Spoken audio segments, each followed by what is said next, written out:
আমি আবার বলছি তিরমিজির 3604 এটা পারে, ওলামা একরাম পারে, অনেকে ইমাম সাহেবদেরকে বলবেন এটা লেমনেটিং করে মসজিদে, বা যেহেতু একটা ভয়ঙ্কর অবস্থা চলতেছে আমাদের দেশে, এই জন্য জায়গায় জায়গায় এটা একটু দিয়ে দিবেন, যে সাপ বিচ্ছু ইত্যাদি পোকামাকড়ের দংশন থেকে বাঁচার দোয়া।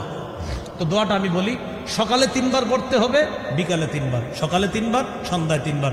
তো সকালটাকে ফজরের পর নেন সকাল, আর মাগরিবের পর নেন সন্ধ্যা। তাহলে ফজরের পর 3 বার, মাগরিবের পর 3 বার। বলেন আউযু বিকালিমাতিল্লাহি, আউযু বিকালিমাতিল্লাহ হিত্তামাতি মিন শাররি মা খালাক। তো পুরাটা এইভাবে পড়তে হবে, আউযু বিকালিমাতিল্লাহি তাম্মাতি মিন শাররি মা খালাক। আমি আবার বলছি, আউযু বিকালিমাতিল্লাহি তাম্মাতি মিন শাররি মা খালাক। তো এরা তো রেকর্ড করতেছে, প্রচার করে দিবে, তো এখান থেকেও শুনে নেবেন, আপনারা শিখে নেবেন।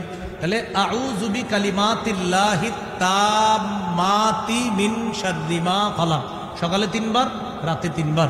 ইনশাল্লাহ এই পোকা মাকড়, জীব জন্তু, জানোয়ার ইত্যাদির ক্ষতিকারক বস্তু প্রাণী থেকে আল্লাহ হেফাজত করবে।